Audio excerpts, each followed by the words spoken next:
She's only sleeping with you because you're a foreigner.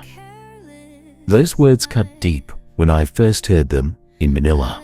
After living in the Philippines for 7 years, I discovered there's both truth and misconception in that statement.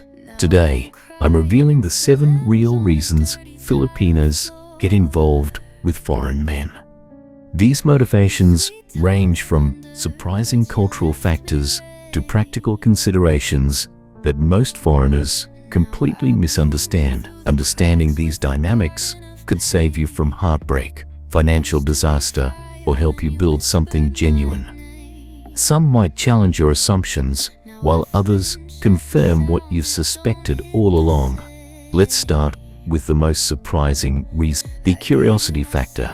Have you ever been walking through a mall in the Philippines and noticed a beautiful Filipina giving you a second glance? Maybe she even approached you with a smile and started a conversation. If you're from a Western country where women rarely make the first move, this attention can be jarring and flattering. But here's something many foreigners miss. The initial interest often stems from simple curiosity rather than deep attraction. This curiosity factor is the first motivation we need to understand. Many foreigners arrive in the Philippines and suddenly find themselves receiving attention they never got back home. It's easy to misinterpret this interest as romantic or sexual attraction when it's frequently something quite different. Let me paint a picture of how this typically unfolds. You're wandering through SM Mall in Manila, maybe a bit jet-lagged, but excited to explore. Suddenly, a group of young Filipinas giggles as you walk by. One of them breaks away from her friends and asks where you're from. The conversation flows easily, and before you know it, you've exchanged numbers and made plans to meet again. This moment encapsulates the blend of media myth and local social cues. In your mind, you might think, wow, I must be much more attractive here than back home. I remember experiencing this myself, feeling simultaneously flattered by the attention, yet confused by its sudden intensity. What's actually happening is more nuanced. The Philippines has been saturated with Western media for decades. Hollywood movies, Netflix shows, and Instagram feeds have created an idealized image of Western life and men. For many Filipinos who've never traveled abroad, foreigners represent something exotic, a walking piece of a world they've only seen through screens. This curiosity manifests in various ways. You might notice Filipinas staring in restaurants or taking subtle photos. Store clerks might become extra attentive when you walk in. Social status also plays a role. In some Philippine communities, being seen with a foreigner carries prestige. I witnessed this at a beach resort in Boracay, where a young Filipina approached my friend Mike, chatted briefly, then asked for a selfie.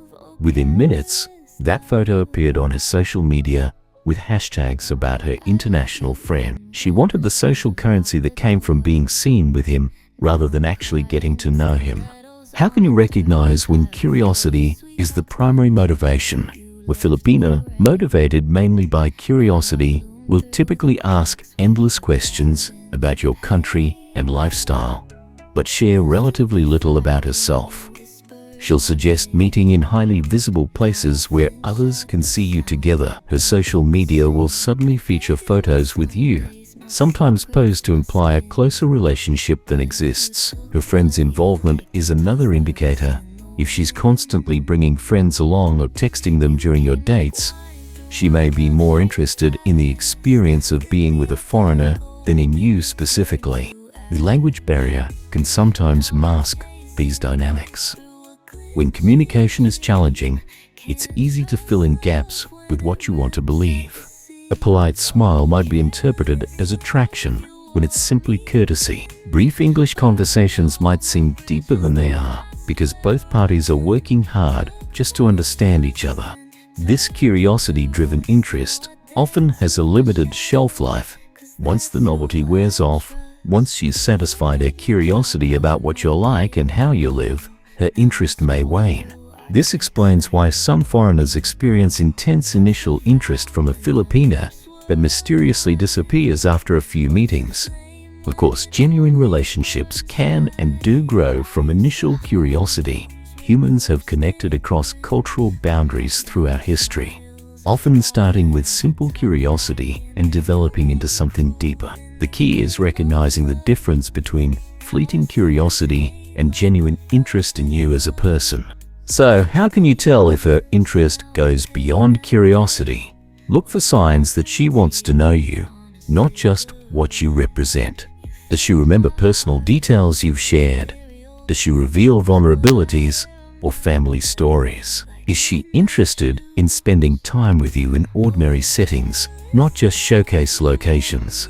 These behaviors suggest a connection forming beyond mere curiosity. If you find yourself interested in a Filipina who seems primarily curious about you as a foreigner, there are ways to deepen the connection. First, show authentic interest in Philippine culture. Demonstrate that curiosity works both ways. Ask about her family, her dreams, and her perspectives. This reciprocal curiosity creates a more balanced dynamic. Second, maintain some mystery while being authentic. If you immediately reveal everything about yourself, you may unintentionally satisfy her curiosity too quickly. Share gradually, allowing the relationship to develop naturally rather than treating each date like an information download. Third, be culturally respectful but independent. Embody the positive aspects she might be curious about: confidence, worldliness, different perspectives, while showing respect for local customs and values. Peter's experience illustrates how this works in practice. When he first came to the Philippines from Australia, he was overwhelmed by female attention. After several disappointed experiences where initial interest fizzled quickly, he changed his approach. Rather than immediately pursuing romantic connections, he focused on building genuine friendships first. When he met Anna at a language exchange event, he took time to learn about her career aspirations and family, rather than just telling her about Australia. Their relationship developed organically from mutual curiosity to genuine connection. 3 years later, they're married and building a business together. The most important thing to remember is that curiosity itself isn't negative. It's a natural human trait and often the first step toward meaningful cross-cultural connections. The problems arise when either party misinterprets curiosity as something deeper, leading to unmet expectations and disappointment. If you find yourself in a relationship that seems motivated primarily by curiosity, you have choices. You can enjoy it for what it is, a light, fun connection. You can work to deepen it by encouraging mutual curiosity, or you can recognize it as temporary and move on. Each approach is valid depending on what you're seeking: boredom and the search for adventure. Beyond the initial curiosity, there's a deeper motivation that catches many foreigners off guard. Imagine spending your life in a predictable routine: work, home, family obligations, with dreams of beaches and adventures that remain just out of reach. Now imagine someone walks into your life who represents a complete escape from that monotony. Let me tell you about John, an American who came to the Philippines for a 2-week vacation. After matching with a local woman named Maria on a dating app, he impressed her with what he called the perfect date: an expensive restaurant in Manila with premium wine, followed by shopping for a designer bag and jewelry. His $500 expenditure, more than a month's salary for many Filipinos, brought him abundant smiles and excitement from Maria, whose eyes lit up like fireworks with each extravagant gesture. When John messaged me about his amazing connection with Maria, he was convinced he'd found someone special. She was so excited about everything we did, he told me.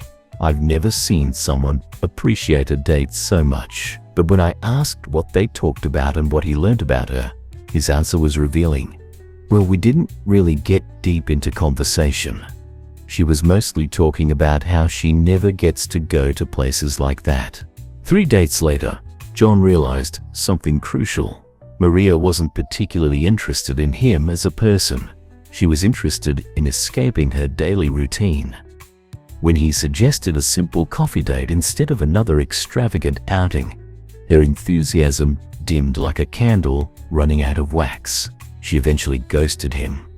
That's when it finally clicked. He wasn't dating Maria, he was simply financing her temporary escape from boredom. In contrast, another expat, David, met his now wife Sarah under similar circumstances. She was clearly drawn to new experiences, but instead of overwhelming her with expensive outings, David focused on thoughtful, affordable adventures. They explored hidden parts of her own city she'd never seen, cooked meals together from his country, and joined free community events. I quickly realized she was bored with her life, David told me.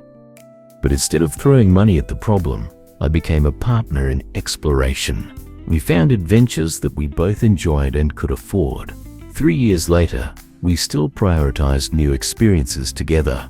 The key difference: David recognized Sarah's motivation but found a sustainable way to address it that allowed a real connection to form alongside the fun.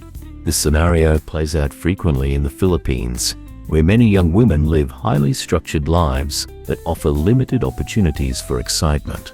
The daily grind for many Filipinas involves waking up early, enduring long commutes on overcrowded public transportation, working extended hours, and returning home with little energy for anything else.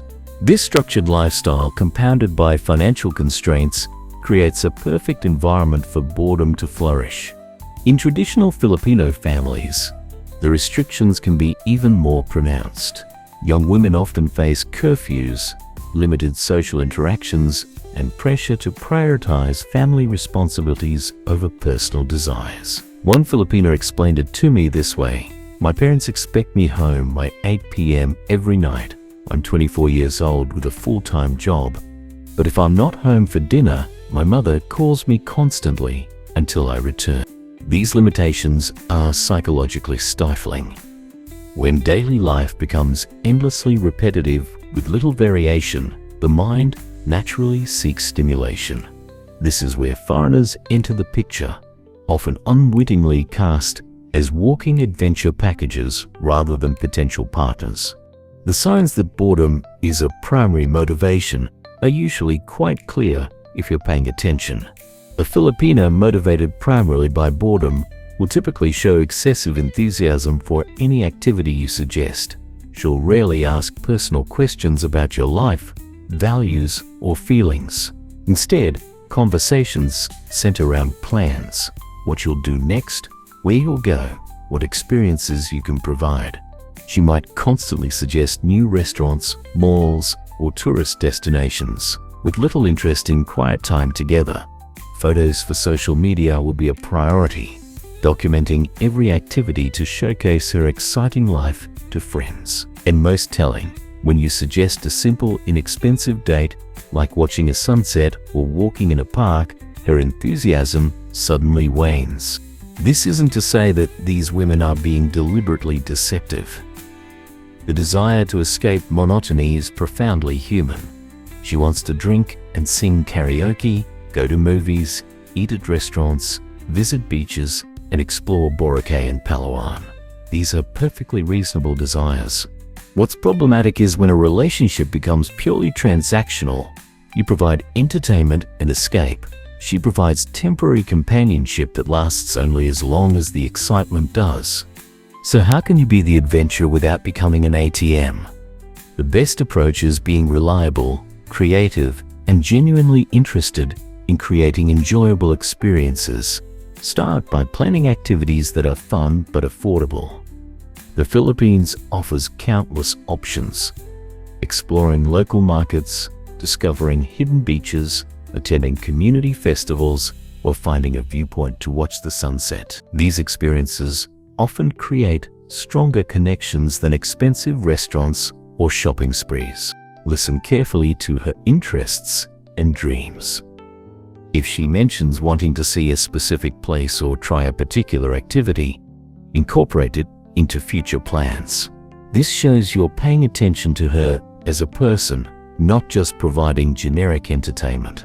Most importantly, always plan the next adventure with her as the current one is ending. This creates continuity and gives her something to look forward to. If you're doing karaoke tonight, ask her about seeing a movie next weekend. If you're in Boracay, discuss visiting Almeida in the future. Balance is essential. While adventure is important, incorporate quieter moments where you can actually connect. A relationship built solely on external activities will struggle when those activities aren't available. Encourage her to actively participate in planning adventures.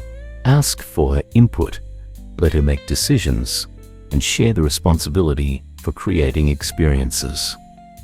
This transforms the dynamic from provider and recipient to genuine partners. The psychological impact of monotony shouldn't be underestimated. When daily life offers little variation, the mind craves novelty. Understanding this allows you to create thoughtful experiences together without constantly escalating the excitement or expense. Physical attraction. The unspoken truth. Let's talk about something that might surprise many Western men. The possibility that a Filipina's attraction to you could be genuinely physical. While we've explored how new experiences and environments reveal different aspects of personality, there's a simpler explanation that foreign men consistently overlook. Could it be that the Filipina showing interest in you is motivated by something as straightforward as finding you physically attractive? Before dismissing this possibility, consider how dramatically beauty standards differ between cultures and why your mirror might be lying to you about your appeal in the Philippines. I've witnessed countless foreign men question a Filipina's interest, searching for hidden agendas when sometimes the answer is staring them in the face. Western men often carry their home country's beauty standards as mental baggage, assuming they hold the same market value everywhere. This assumption creates a blind spot that prevents many men from accepting that they might simply be considered handsome or sexually appealing to Filipinas. This insecurity isn't unfounded. It stems from experiences back home, where many average-looking men receive limited attention from women. When suddenly faced with genuine interest in the Philippines, these men often default to skepticism, convinced there must be an ulterior motive. She couldn't possibly be attracted to me, they think. She must want something else. Filipino beauty standards differ significantly from Western norms in ways that might benefit you. Height is a perfect example. In the Philippines, where the average male height is around 5'4" to 5'7", a man who's 5'10" or taller immediately stands out. What might be considered average height in America or Europe becomes a striking feature in the Philippines. I've seen Filipinas whisper and giggle when a tall foreigner walks by, genuinely impressed by this physical attribute alone. Many Filipinas appreciate traits common in Western men: defined jawlines, prominent noses, and lighter-colored eyes. These features can make you exceptionally attractive in Manila or Cebu. Even facial hair often draws positive attention in the Philippines, where many local men can't grow full beards. Body types tell a similar story. While Western media glorifies the chiseled physique, many Filipinas are drawn to what Americans might call a dad bod. A slightly husky frame can signal prosperity and generosity in Filipino culture. One Filipina I interviewed put it bluntly: "Skinny men remind me of poverty. A man with some meat on his bones looks like he can take care of himself and others." Skin tone differences also play a role. While the Philippines has a complex relationship with colorism that favors lighter skin, many Filipinos find the novelty of different skin tones appealing, just as many Westerners are drawn to the warm, brown tones of Filipino skin. Despite the conservative reputation of Philippine society, individual Filipinas have the same range of sexual attitudes and desires as women anywhere else. Some may be attracted to foreign men partly because they perceive them as more open-minded about sexuality, where traditional Filipino culture often places strict limitations on women's sexual expression. When physical attraction is the primary motivation, several warning signs typically emerge. Late-night meetups with reluctance to spend time together during daylight hours, limited public appearances, especially avoiding places where she might encounter people she knows, reluctance to meet friends or family, even after a reasonable time dating, conversations that rarely progress beyond superficial topics or physical compliments. None of these signs necessarily mean her interest is insincere. They simply indicate that physical attraction might be the primary driver. Problems arise when one person expects more than the other is willing to give. Given these cultural differences in beauty standards, how should you approach your appearance when dating Filipinas? The research is clear. Physical appearance matters. Proper hygiene, clean clothes, and a well-groomed presentation demonstrates self-respect and consideration for others. Basic grooming isn't optional. It's essential for making a positive impression. I remember Tom, an American who had been struggling with online dating in the Philippines. During his first visit to Manila, he initially received lukewarm responses when meeting women he'd chatted with online. After a local friend suggested he switch from his usual deodorant to a popular local cologne and trade his baggy t-shirts for fitted button-downs. The difference was remarkable. The same women who had seemed hesitant suddenly found reasons to touch his arm or stand closer during conversations. It wasn't that he had changed fundamentally. He had simply aligned his presentation with local expectations. In the Philippines, where the climate often leads to multiple showers per day for locals, smelling fresh and looking clean can set you apart more than you might expect. Cologne usage is widespread among Filipino men, so adopting this practice helps you meet basic local expectations. Your clothing choices matter as well. While the Philippines has a more relaxed dress code than many Western countries, making an effort shows respect. You don't need designer labels, but clean, well-fitted clothes appropriate to the setting demonstrate awareness and consideration. Flip-flops and shorts are fine for the beach, but a collared shirt and decent shoes make a world of difference for dinner or meeting her friends. The key insight here is balance. Making an effort with your appearance increases your chances of attracting and keeping a Filipina's interest.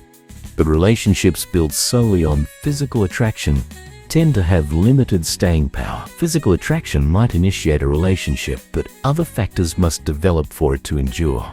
Another practical consideration: if physical attraction is driving her interest and you're connecting online without immediate plans to visit, assume someone else is meeting her needs locally. Physical presence matters, and the opportunity may be fleeting if not acted upon. Many successful relationships between Filipinas and foreigners begin with physical attraction before deepening into something more meaningful. The challenge is recognizing where you stand in this progression and whether both parties are moving toward the same goal. Open communication becomes essential, though cultural differences may make direct conversations about physical attraction challenging. One advantage Western men often have is their willingness to discuss relationship expectations more explicitly than might be common in traditional Filipino dating. Used thoughtfully, this directness can help clarify whether physical attraction is the sole driver or part of a broader connection. Just remember that such conversations require sensitivity to cultural norms around discussing sexuality, quick money, their transactional relationship. Beyond the cultural directness about relationship expectations we just explored, lies a reality that catches many Western men completely off guard. In a country where the average monthly salary barely covers basic necessities, could your wallet be the most attractive thing about you? The economic pressures that shape dating dynamics in the Philippines create patterns that most foreigners only recognize after their bank account has already taken a hit. I'll never forget when Maria asked for 5,000 pesos on our first date. We had met at a mall in Manila, enjoyed coffee, and walked around for a couple of hours. The conversation flowed naturally, and I was enjoying her company. Then, as we sat down for dinner, she casually mentioned her electric bill was overdue and she needed 5,000 pesos, about $90, to avoid disconnection. The request came so naturally, like a well-rehearsed cue in a play, that I was momentarily stunned into silence. This scenario plays out daily across the Philippines. The poverty rate in the Philippines was estimated at 18.1% in 21, according to the World Bank, creating dating dynamics where financial security becomes an attractive quality. For many Filipinos, access to basic financial tools that Westerners take for granted, credit cards, loans, emergency funds, simply doesn't exist. When financial emergencies arise, family networks typically provide support, but these networks are often equally strained. On platforms like Tinder, you might encounter profiles explicitly stating a willingness to meet in exchange for financial assistance.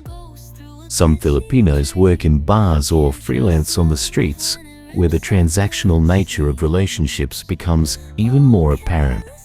These aren't the majority of Filipinas you'll meet, but understanding this reality helps contextualize certain behaviors that might otherwise seem confusing or manipulative.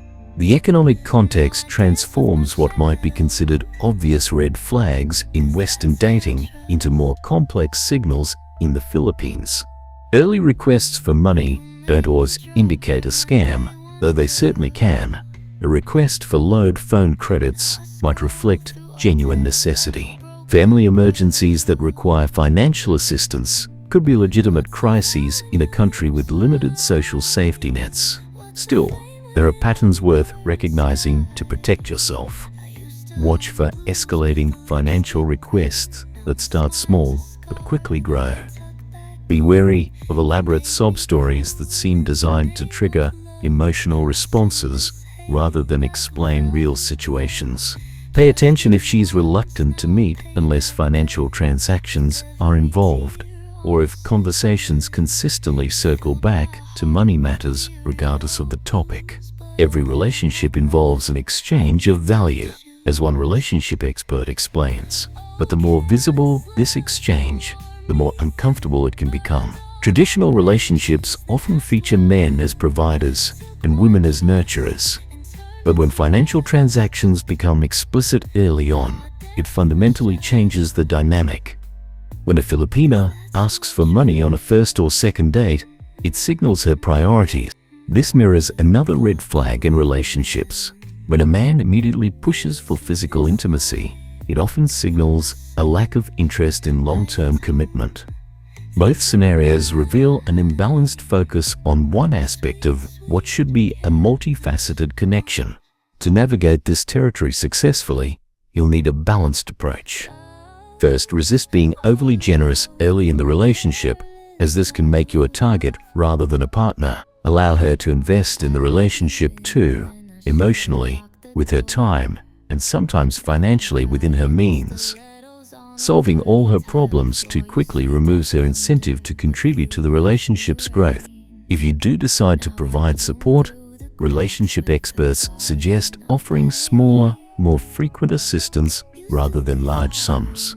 Paying off substantial debts or purchasing expensive items early in a relationship often sets problematic precedents. Instead of giving 5,000 pesos when asked, consider helping with 500 pesos for immediate needs, while expressing interest in understanding the broader financial situation. Set clear financial boundaries early and communicate them consistently.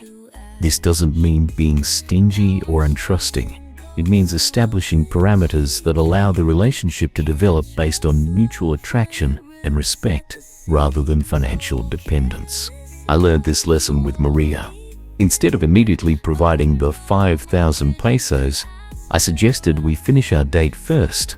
Later, I explained that while I was interested in getting to know her better, I wasn't comfortable with financial requests so early in our relationship. Her response told me everything I needed to know. She became distant and uninterested in continuing our conversation. The transaction had been the primary motivation all along. Contrast this with my friend Michael's experience. When Jasmine mentioned struggling with her phone bill after their third date, he offered to help with a portion rather than covering the entire amount. This gesture demonstrated care without creating dependence. Today, 4 years later, they're married and run a small business together in Cebu. The initial financial support was part of their story, but not the foundation of their relationship. Remember that cultural differences in discussing money can create misunderstandings.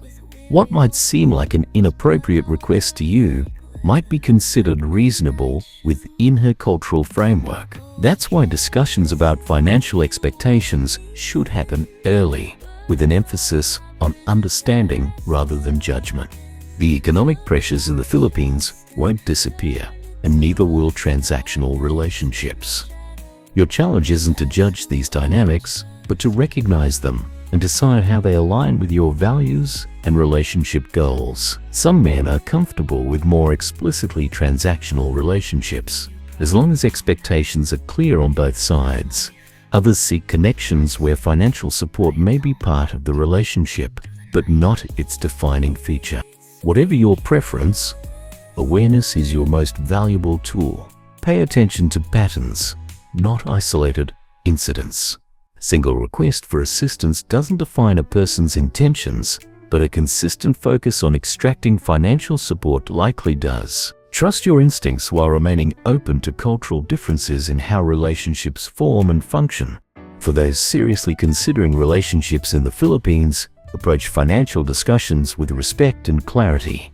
Ask questions about her financial situation, her expectations for support, and her long-term goals. Her willingness to engage in these conversations honestly can reveal much about her intentions. Long-term support, building a future, financial transparency matters. But there's a world of difference between a woman seeking your wallet and one seeking your partnership in building a better life. In the Philippines, where educational opportunities and career advancement often remain out of reach for many, the line between exploitation and genuine long-term planning becomes surprisingly complex, and knowing which side of that line you're on could determine whether you find heartbreak or happiness. Let me tell you about Lisa. When we first met at a cafe in Makati, her English was fluent, but her education incomplete. She was working as a sales clerk, earning barely enough to cover her daily commute and meals. After dating for several months, during one particularly honest conversation, she admitted something that initially hurt. She had first approached me partly because she saw me as a potential pathway to finishing her college degree. I remember sitting there in silence, processing this revelation. My Western mind immediately wanted to categorize this as manipulation, but what happened over the subsequent years told a completely different story. Lisa had a specific goal: to complete her accounting degree, and saw a relationship with me as mutually beneficial. She would contribute loyalty, affection, and partnership. I would help her achieve stability and growth. This wasn't exploitation, it was pragmatic planning for a shared future. This reveals a fundamental distinction that many foreigners miss when dating in the Philippines. The motivation for quick money is fundamentally short-term and often exploitative, but long-term support motivation focuses on building something sustainable together. For Filipinos with limited economic mobility, a relationship that includes practical support for life goals is viewed as foundational. Unlike the Western romantic ideal, where love should be untainted by practical considerations, Filipino culture often approaches relationships with pragmatism at the forefront.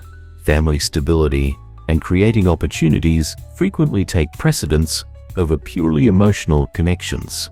Common long-term goals include educational completion, professional certification, career advancement, small business establishment, or creating stable living situations. These aspirations can transform an individual life and often an entire family's trajectory. A healthy long-term support dynamic shows both parties contributing meaningfully. She might be studying diligently, working consistently, and showing responsibility with financial assistance. He might be providing consistent, modest support that enables growth rather than dependency. The key is that both parties are investing in building something greater together. The challenge for many Western men is understanding how to support a partner's legitimate goals without being taken advantage of. A Filipina genuinely interested in building a future with you doesn't need extravagant sums. She needs consistent, thoughtful support aligned with specific objectives. Instead of giving large lump sums, consider smaller, more frequent contributions tied directly to her goals. Rather than transferring $700 monthly, providing $7 weekly creates multiple benefits. It requires ongoing communication, allows for adjustments based on changing circumstances, and prevents misuse of funds. Large amounts tend to disappear quickly, often diverted to family emergencies or dispersed among relatives. Family obligations run deep in Filipino culture, but this can derail personal growth plans. Smaller, more frequent contributions help maintain focus on the primary goals you're supporting. I learned this lesson with Lisa.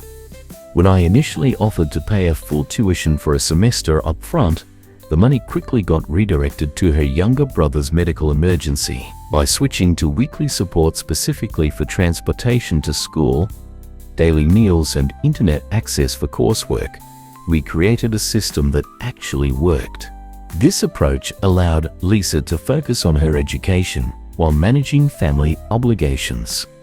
She established a study routine, consistently improved her grades each semester, and eventually joined academic clubs that enhanced her professional network. These tangible milestones demonstrated her commitment to our shared vision.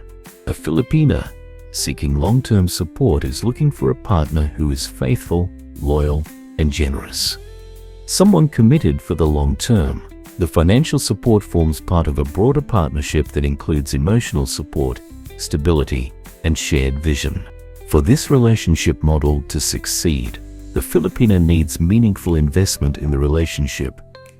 If you solve all her problems too easily, you remove her incentive to contribute. Support should enable growth rather than eliminate challenges entirely. The goal is to partner with her in overcoming difficulties, not rescue her from them. What transformed my relationship with Lisa was watching her determination flourish with the right support structure. She graduated with honors after 3 years of consistent effort. Within 2 months, she secured a position at an international accounting firm. A year later, she had achieved financial independence, even helping her younger siblings with their education. As her professional life developed, our relationship evolved beyond its practical foundation. We shared in her achievements and setback. Each milestone, her first professional presentation, her promotion to team lead, her decision to mentor other young women, strengthened our emotional connection. The practical assistance that began our relationship evolved into mutual respect and genuine affection. The financial dynamic shifted gradually too. By her final year of employment, Lisa insisted on contributing equally to our household expenses. This evolution from support recipient to equal contributor happened naturally as her capabilities grew, exactly as healthy support relationships should develop. The question isn't whether practical support should be part of your relationship in the Philippines. It almost certainly will be. The challenge is structuring that support to foster growth rather than dependency. By providing smaller, more frequent assistance for specific goals rather than large sums, you create conditions for a partnership benefiting both parties. Perhaps the most important insight is recognizing that this isn't a choice between pure love and pure transaction. In the Philippines, relationships often exist on a spectrum where practical support and emotional connection intertwine. The healthiest relationships acknowledge this reality. You'll know you're on the right track when you see her working as hard toward her goals as you are supporting them. When financial assistance facilitates growth rather than consumption, and when your connection deepens beyond the practical into something more profound. Family pressure. The Filipino obligation, that profound connection you're building with her, might face its greatest test when her family enters the equation. In Filipino culture, a daughter carries a burden most Westerners can barely comprehend, a weight of responsibility that begins the moment she turns. From that day forward, Many Filipinos are expected to start contributing financially to their family's survival. At the heart of Filipino family obligation lies utang na loob, a debt of gratitude that can never truly be repaid. This principle forms the cornerstone of Filipino family dynamics, emphasizing reciprocating favors, showing undying loyalty, and maintaining bonds with those who have helped you. A Filipina's sense of obligation toward her parents, who sacrificed to raise her, creates an unwritten contract influencing every major decision. What makes this cultural obligation so different from Western family dynamics is its formalized nature. It's an expected duty that shapes a Filipina's entire life path. When a young woman reaches adulthood, her personal aspirations often take a backseat to the immediate needs of parents, siblings, and extended family members. I remember the exact moment I realized what this meant. I'd been dating Angelica for 3 months when we attended her niece's birthday party. As we sat enjoying the celebration, her cousin, a young man I'd never met, approached me with a warm smile. "Hello, uncle," he said, before casually mentioning his upcoming school fees were due. The conversation felt rehearsed, his eyes darting occasionally to Angelica's mother across the room. That evening, Angelica explained tearfully that her family had always struggled financially, and they saw our relationship as a potential lifeline. I was dating her entire extended family. The weight of this obligation becomes clearer when you understand what's at stake. Many Filipinos shoulder responsibility for their parents' daily living expenses, younger siblings' education costs, medical bills for family members without insurance, and household expenses like utilities and rent. Some even save to help family members start small businesses or purchase land. The pressure intensifies when medical emergencies arise.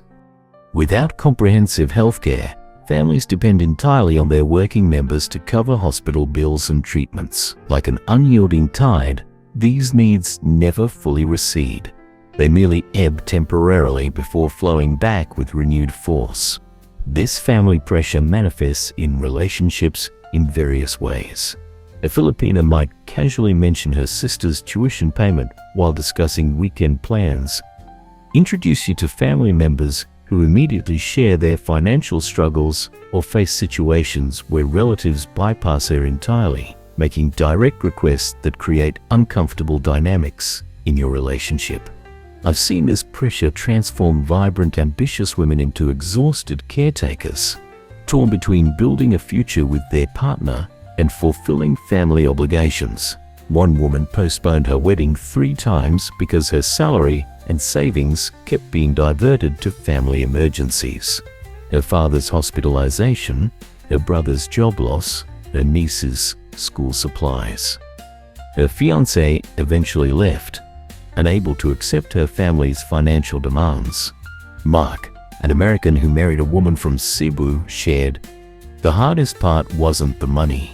It was watching my wife cry herself to sleep when we couldn't send enough back home during the pandemic. She felt she was failing her family. I realized then that this wasn't about greed. It was about her identity as a daughter." However, asking a Filipina to completely cut financial ties with her family is often equivalent to asking her to sever a core part of her identity and violate deeply held cultural values. The question becomes not whether to support her family, but how to create a sustainable approach that honors her cultural obligations while protecting your relationship's financial health. For foreigners in relationships with Filipinos, this cultural difference can become a significant source of tension. Without understanding the depth of family obligation, many men misinterpret their partner's financial support as exploitation. They wonder why their girlfriend can't simply say no to family requests, or why boundaries seem impossible to establish. The most effective approach is finding middle ground. Avoid becoming the walking ATM for her family. But equally important, don't position yourself as the cold-hearted foreigner who shows no understanding for her family's genuine needs. So how do you navigate this complex cultural terrain without growing resentful? Instead, Work together to establish clear financial boundaries, but acknowledge both perspectives. Begin with honest conversations about expectations. What level of family support feels reasonable? Which expenses are priorities? Education, medical needs versus optional support. How will decisions about family assistance be made? Consider developing a specific budget for family support, perhaps a percentage of your combined income or a fixed monthly amount that provides predictability for everyone involved. This creates clear expectations and prevents the stress of unexpected requests derailing your financial plans. Once you've agreed on parameters, allow her to decide how support is distributed. This maintains her dignity and position within her family structure. Rather than directly handling transactions with her family members, provide the agreed-upon support to her and trust her judgment in allocating resources. James, married to his Filipino wife for 8 years, found success with a graduated approach. We set aside a fixed amount each month for family support. For emergencies, we established a separate fund with clear criteria. Over time, as her siblings completed their education and found jobs, we reduced the monthly amount accordingly. Her parents now know exactly what to expect, and we've avoided the resentment that many couples face. That said, there are situations where family expectations become genuinely exploitative. Watch for red flags like family members who show no gratitude, escalating financial demands, or pressure that causes significant distress to your partner. In these cases, professional counseling from someone familiar with Filipino culture can help establish healthier family dynamics. A Filipina's desire to support her family often reflects her strongest qualities: loyalty, responsibility, compassion, and dedication. These are the same qualities that will likely make her an exceptional partner and mother. By acknowledging the cultural context of her actions rather than dismissing them as manipulation, you can appreciate her character more fully. Remember that family obligations intensify upon a daughter reaching adulthood. This reality shapes her perspective on relationships, making financial stability an understandable priority when choosing a partner. Understanding this context helps explain why discussions about finances may occur earlier in relationships than many Westerners expect. Dreams of a better future. While family responsibility shapes a Filipina's present decisions, her dreams for a radically different future might be what truly draws her to you. The burden of supporting family is just one layer of motivation. Beneath it often lies a vision for possibilities that have never existed for women in her family.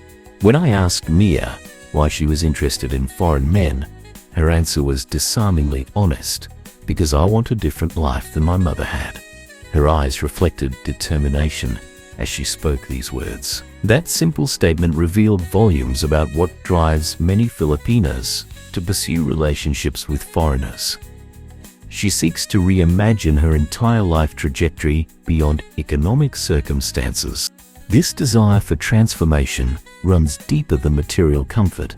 For Mia and many Filipinas, seeing their mothers trapped in cycles of financial struggle, limited autonomy, and curtailed dreams has become a powerful catalyst. They've witnessed firsthand the constraints imposed by their society, and they're actively seeking partners who represent pathways to alternative futures. Dreams of entrepreneurship often stand at the forefront of these aspirations. Mia shared her vision of opening a small bakery, something her mother never had the opportunity to pursue. Many Filipinos harbor similar aspirations, seeing self-employment as both a path to financial independence and a way to express creativity. However, securing startup capital through conventional channels remains nearly impossible for most. A foreign partner who understands this dream and supports it with knowledge and connections becomes incredibly valuable. The relationship transforms into a partnership with shared goals rather than merely romantic companionship. Beyond business ventures, international travel represents another powerful aspiration. Mia spoke wistfully about seeing snow for the first time. While tourists flock to the Philippines' beautiful beaches, Many local women have never left their home provinces, let alone explored other countries. The desire to experience different cultures, see famous landmarks, and broaden worldviews drives Filipinas to seek relationships with foreigners who can make these experiences possible. This aspiration centers on expanding horizons and gaining perspectives that can fundamentally reshape how they see themselves and their possibilities. Education abroad stands as another transformative dream that Mia mentioned. Philippine universities offer quality education, but degrees from international institutions open doors that would otherwise remain firmly closed. The chance to study in another country represents academic advancement and a complete recalibration of career trajectory. When she considers a relationship with you, she may be evaluating whether you value education and intellectual growth enough to support this crucial aspiration. Perhaps most profound are the dreams related to parenting and family structure. Mia described watching her mother struggle with minimal decision-making authority in their household. Many Filipinas grow up in environments where traditional gender roles were strictly enforced, with mothers carrying disproportionate burdens. The opportunity to establish a family dynamic with more egalitarian principles, where her voice carries equal weight and child-rearing responsibilities are shared, can be powerfully attractive. Your attitudes toward gender equality might matter far more than your financial status in her evaluation of your potential as a partner. These aspirations create powerful foundations for authentic connections when they align with what you can genuinely offer. Take Marco and Anna's relationship as an example. When they met in Manila, Anna was working as a teacher, but dreamed of opening an educational center for underprivileged children. Rather than dismissing this as unrealistic, Marco recognized her passion and expertise. Throughout their relationship, they developed a business plan together, with Marco contributing his marketing knowledge while Anna provided the educational framework. 5 years later, they run a successful learning center together in Cebu, built on a foundation of mutual respect and shared purpose. Contrast this with Ron and Jessa's story. When they met, Jessa expressed her dream of completing her accounting degree. Ron made promises about supporting her education once they were married and living in Australia. However, after their wedding and Jessa's relocation, Ron expected her to focus exclusively on homemaking and starting a family. Her educational aspirations were dismissed as unnecessary since he could provide everything she needed. The relationship deteriorated as Jessa realized that Ron had never truly valued her personal goals. He had merely used promises of support to secure her commitment. These contrasting outcomes highlight how dreams of a better future can either cement relationships or destroy them, depending on whether both partners genuinely commit to building that future together. The woman across from you is assessing whether you're the kind of partner who will actively help her achieve the life she envisions. So how can you determine if her dreams align with what you can offer? Start by listening carefully when she talks about her future. Pay attention to what excites her. Does she light up when discussing education, business ideas, travel, family structures? These enthusiasms reveal her core values and aspirations. Ask thoughtful questions that go beyond surface details. Why is that important to you? How would achieving that change your life? Watch for consistency between her stated dreams and her actions. A woman genuinely committed to education will be taking steps toward it, however small, even before meeting you. Someone truly interested in entrepreneurship will show initiative and creativity in her current work. The success of relationships motivated by dreams of a better future ultimately depends on active participation from both partners. If you meet a Filipina whose primary motivation is creating a different life than her mother's, understand that she's looking for a collaborator, not a savior. She wants someone who recognizes her potential and helps create conditions where she can fulfill it.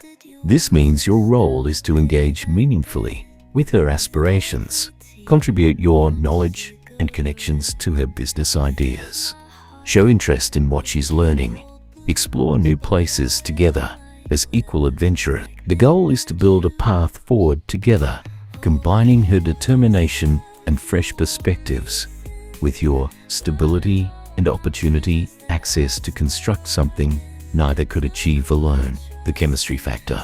For all the practical motivations we've discussed, there's one wildcard factor that can trump everything else, one that explains why the perfect match on paper sometimes fails while unlikely pairings thrive.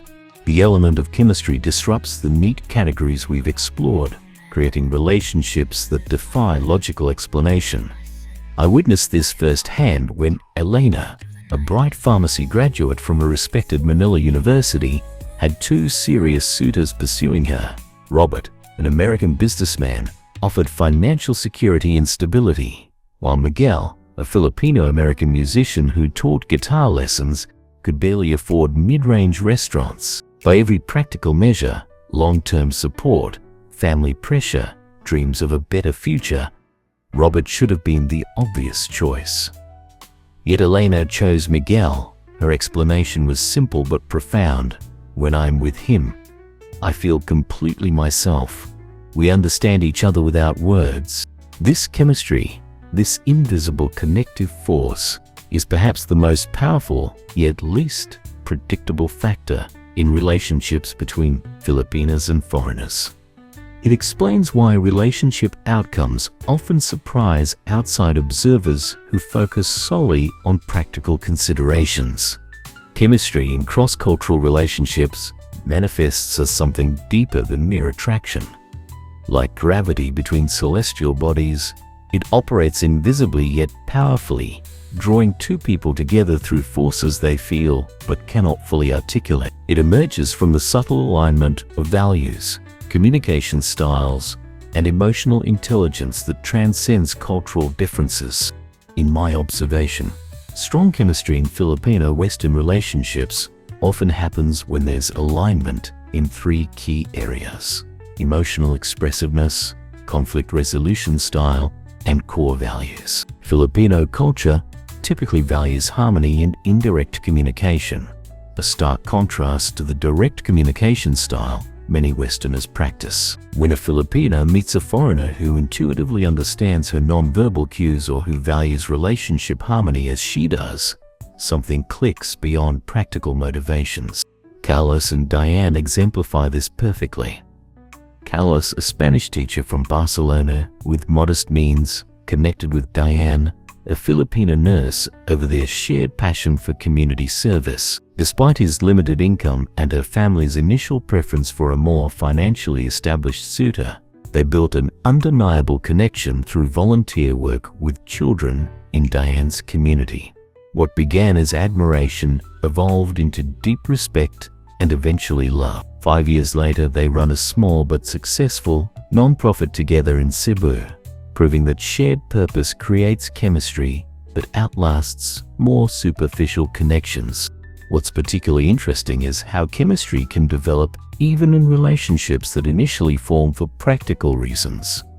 Maya openly admits she first agreed to date Jonathan, an engineer from Canada, partly because he represented opportunity and stability. But over months of getting to know each other, genuine affection blossomed based on their compatible personalities, similar sense of humor, and shared vision for family life.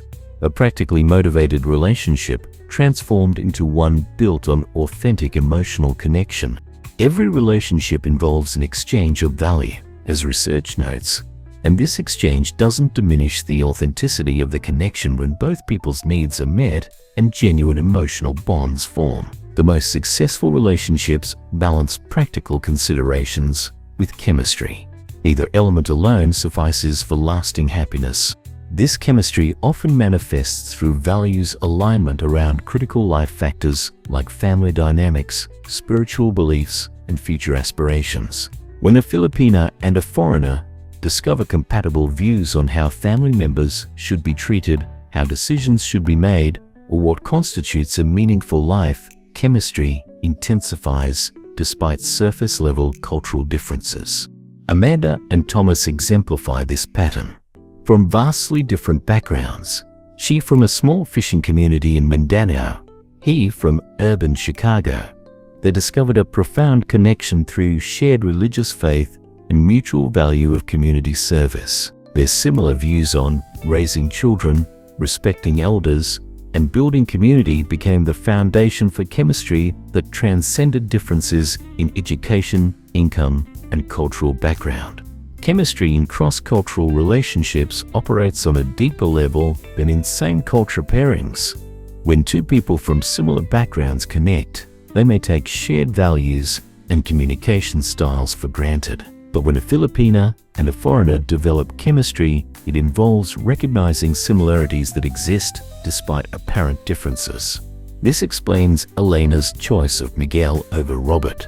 Despite Robert's superior financial position, Miguel instinctively understood her family obligations without judgment. Miguel naturally aligned with Elena's values around music, community, and simple living values that reflected her upbringing more authentically than Robert's material success.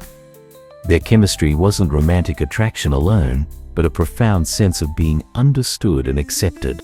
How can you recognize and nurture genuine chemistry with a Filipina? First, pay attention to comfortable silence together. In Filipino culture, comfortable silence often indicates deeper connection than constant conversation. Notice how she acts around you compared to others. Does she reveal vulnerabilities, share dreams, or express opinions she might not share in public settings? Second, observe how naturally you navigate cultural differences. Chemistry doesn't mean absence of misunderstandings. It means recovering from them with grace. Couples with genuine chemistry turn cultural friction into opportunities for deeper understanding rather than sources of resentment. Third, evaluate alignment on life's non-negotiables. While differences in food preferences or entertainment can add interest, fundamental disagreements about family obligations, religious practices, or gender roles create friction that even strong chemistry struggles to overcome. Anton and Lisa's relationship illustrates this perfectly. Though they initially connected over shared interests in travel and photography, their relationship flourished because they discovered aligned values beneath the surface. Both valued independence, yet believed in mutual support. Both prioritized experiences over material possessions. This alignment created chemistry that has sustained their marriage for over a decade through various challenges. The development of chemistry requires time and varied experiences together. Many foreigners make the mistake of evaluating relationships based on vacation mode interactions. True chemistry reveals itself when you experience both celebration and stress together. When you see how each other handles disappointment and how you collaborate on practical matters. The foundation of chemistry in cross-cultural relationships ultimately comes down to mutual respect, curiosity about each other's perspectives, and willingness to adapt without abandoning core values. When these elements combine, relationships can flourish despite initial practical motivations or external pressures. Putting it all together, the smart approach.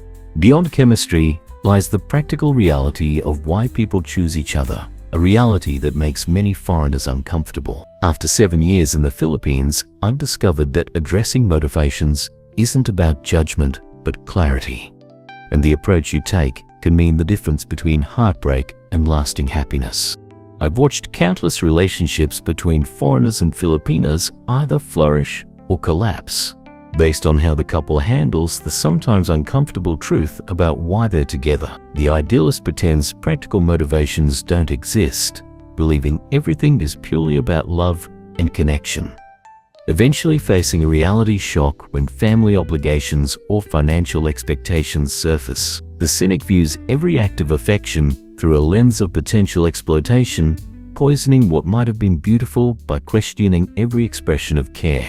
What works instead is compassionate clarity, understanding that human relationships are complex mosaics of practical needs, emotional connections, and shared aspirations. This isn't unique to Filipino-foreigner relationships, it's universal. Think about your own relationship history. Didn't you once date someone partly because they had a nice car, or because they lived in an area of town you wanted access to, or because dating them elevated your social status among friends? The difference in cross-cultural relationships is that the motivations might be more pronounced or different than what you're accustomed to. Let me share a conversation I had with Greg, an Australian who's been married to his Filipino wife for 5 years. When we first met, he told me, I knew she was partly interested in me because I represented stability and opportunity. But instead of pretending that wasn't true or holding it against her, I addressed it directly. I asked what she hoped for in a relationship with a foreigner, and I shared what I was looking for too. That conversation was uncomfortable but necessary, and it set the foundation for years of honest communication. The key insight from Greg's experience is timing. He didn't have this conversation on the first date, nor did he wait until they were already married. He chose a moment when trust had been established, but before major commitments were made, allowing both to speak honestly without fear of judgment or rejection. When having these conversations, phrasing matters enormously.